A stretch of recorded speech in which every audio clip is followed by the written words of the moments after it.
Hello everyone, welcome you all in my YouTube channel unique vision.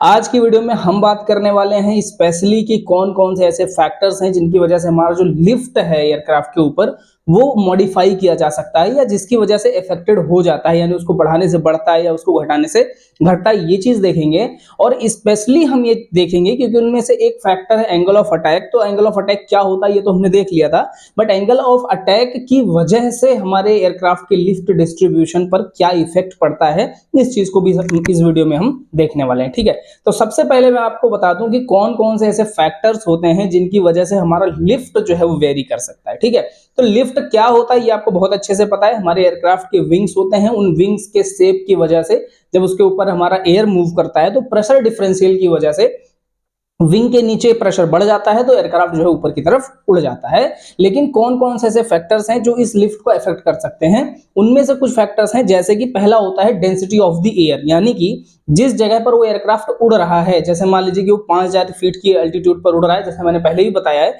कि जब हम atmosphere में ऊपर की तरफ जाते हैं तो डेंसिटी कम होती है। तो यानी जैसे जैसे डेंसिटी कम होगी लिफ्ट जनरेशन जो है ना, यानी लिफ्ट अमाउंट जो है वो कम होगा। यानी कि अगर मैं आपको ऐसा बोलूं कि कोई एयरक्राफ्ट अगर सारा फैक्टर सेम है, उसकी डेंसिटी को बढ़ा दिया जाए तो उसका लिफ्ट बढ़ जाएगा। ठीक है, और एक खास बात यह है कि हम इसको चेंज नहीं कर सकते क्योंकि ऑब्वियसली आप जिस एल्टीट्यूड पे उड़ रहे हैं, मान लीजिए आप 5000 फीट की ऊंचाई पर उड़ रहे हैं, 10,000 फीट की ऊंचाई पर उड़ रहे हैं, तो वहां पर आप डेंसिटी को कंट्रोल नहीं कर सकते, यानी आप डेंसिटी को घटा या बढ़ा नहीं सकते। यानी ये जो फैक्टर है डेंसिटी वाला, इससे तो आप खुद से एयरक्राफ्ट पर कोई परफॉर्मेंस का इफेक्ट नहीं डाल सकते। अगर नेचुरली हो जाए तो अलग बात है। ठीक है, फिर दूसरा आता है velocity of the air flowing, मतलब कि जब एयरक्राफ्ट चल रहा होगा तो जितना ज्यादा तेज वो उड़ेगा, तो मैंने पहले भी आपको समझाया था जब लिफ्ट जनरेशन कर रहे थे, तो कि जितना ज्यादा तेज एयर आपके विंग्स के ऊपर जाएगा उतना ज्यादा प्रेशर डिफरेंशियल क्रिएट होगा। तो जितना ज्यादा तेज आपका वेलोसिटी होगा एयरक्राफ्ट का, या फिर जो एयरक्राफ्ट के ऊपर हवा फ्लो कर रही है उसकी वेलोसिटी जितना ज्यादा होगी,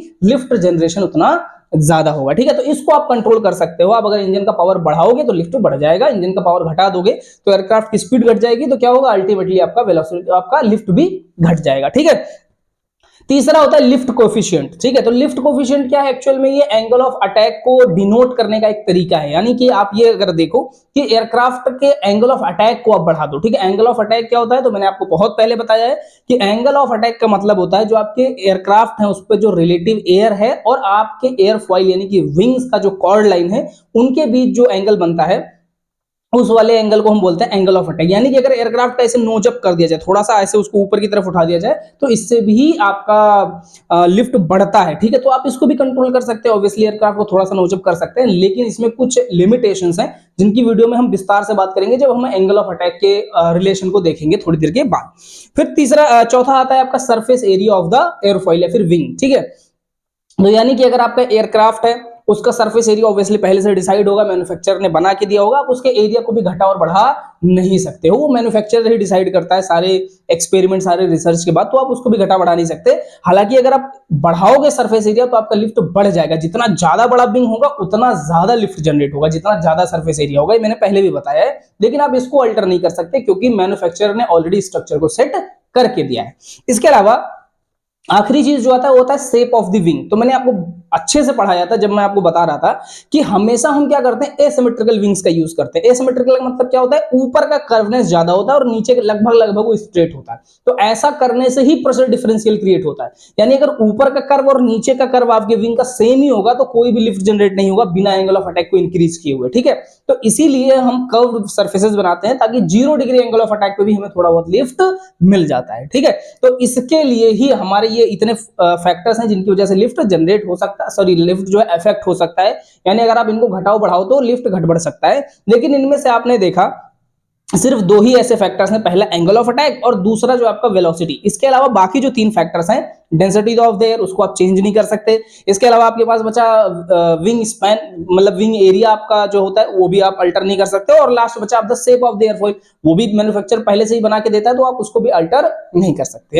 यानी कि आप 2 ही तरीके से लिफ्ट को घटा या बढ़ा सकते हैं, पहला एंगल ऑफ अटैक को घटा और बढ़ा के, दूसरा होता है वेलोसिटी को घटा बढ़ा के। इन दोनों के ही अपने अपने लिमिटेशंस होते हैं। ठीक है, तो पहले हम बात करेंगे एंगल ऑफ अटैक के साथ कि उसके साथ क्या लिमिटेशन है। ठीक है, तो देखिए ये कॉन्सेप्ट होता है कि जब भी आप एंगल ऑफ अटैक को बढ़ाते हैं तो एंगल ऑफ को अटैक को बढ़ाते ही आपका लिफ्ट जो है बढ़ना चालू हो जाता है। ठीक है, अब एंगल ऑफ अटैक को बढ़ाने से लिफ्ट क्यों बढ़ जाता है, इसको कॉन्सेप्ट को समझने के लिए मैं आपको वही छोटा सा पुराना वाला टॉय है उसकी मदद से आपको समझाता हूं। ठीक है, अब देखो ये आपका एयरक्राफ्ट है। अब एयरक्राफ्ट का एंगल ऑफ अटैक बढ़ाने का मतलब क्या होता है, देखिए यहां से एयर आ रही है सामने से, क्योंकि एयरक्राफ्ट अगर ऐसे जा रहा है तो एयर सामने से आ रही है, तो एयर जो है, और मैंने बहुत पहले बताया थ्रस्ट जो है ये हमेशा रिलेटिव एयर की पैरेलल होता है। ठीक है, तो ये पैरेलल है। अब जैसे ही हम एयरक्राफ्ट को ऐसे थोड़ा सा नोजअप कर देंगे तो ऑब्वियसली रिलेटिव विंड तो ऐसा ही आ रहा है सीधा, वो तो ऐसा टेढ़ा नहीं हो गया, वो तो सीधा ही है, बट एयरक्राफ्ट जो है वो थोड़ा सा तिरछा हो गया। तो अब क्या हो गया, एयरक्राफ्ट का कॉर्ड लाइन कैसा हो गया, ऐसे ऊपर की तरफ हो गया, लेकिन रिलेटिव विंड अभी भी सीधा है, तो इनके बीच का एंगल जो है बढ़ेगा। पहले ऐसे था तो एंगल थोड़ा छोटा था, अभी ऐसे हो गया तो एंगल थोड़ा बढ़ गया। ठीक है, तो इससे एंगल ऑफ अटैक बढ़ जाएगा।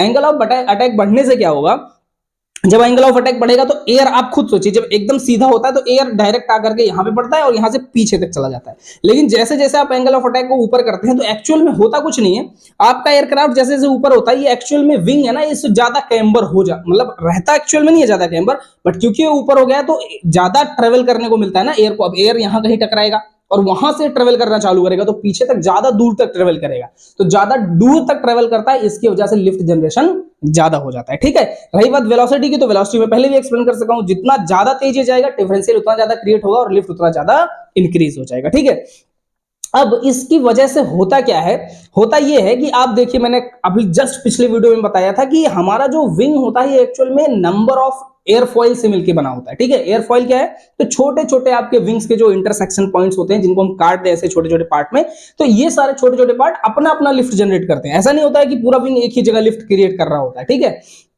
क्यों ऐसा होता है, क्योंकि आप देखो यहां पर विंग जो है चौड़ा है, मोटा भी यहां ज्यादा होता है, यहां पतला है, यहां पर फिर स्वेप्ट बैक भी कर दिया है, तो इस तरह के बहुत ढेर सारे फैक्टर्स जो होते हैं वो रिस्पॉन्सिबल होते हैं लिफ्ट जनरेशन के लिए। इसीलिए आपके विंग्स पर अलग अलग जगह पर ना अलग अलग लिफ्ट जनरेट होता है। ठीक है, लेकिन टोटल लिफ्ट जो होता है, टोटल लिफ्ट उसको बोलते हैं रिजल्टेंट। ठीक है, तो जो टोटल लिफ्ट का रिजल्टेंट होगा वो आपके इस विंग के किसी कॉर्ड लाइन पर बिल्कुल परपेंडिकुलर ऊपर की तरफ, अगर एयरक्राफ्ट ऐसा है तो बिल्कुल परपेंडिकुलर ऊपर की तरफ होगा, उस जगह को जहां पर ये पूरा का पूरा ऐसा हम सोचते हैं कि सारा का सारा लिफ्ट कंसंट्रेट होकर के ऊपर की तरफ लग रहा है, उस पॉइंट को बोलते हैं सेंटर ऑफ प्रेशर। ठीक है, ये बात ध्यान रखना, सेंटर ऑफ प्रेशर बहुत ज्यादा इंपॉर्टेंट है, क्योंकि अगर आपसे कोई पूछेगा कि लिफ्ट एक्चुअल में पूरे एयरक्राफ्ट में कहां पर वर्क करता है, तो आप बोलोगे विंग के सेंटर ऑफ प्रेशर पर। तो सेंटर ऑफ प्रेशर और कोई पॉइंट नहीं होता है, विंग के किसी कॉर्ड लाइन पर, किसी एयरफॉइल के कॉर्ड लाइन पर वो पॉइंट होता है जहां पर पूरे विंग का रिजल्टेंट फोर्स, रिजल्टेंट लिफ्ट लगता है, एक्ट करता है,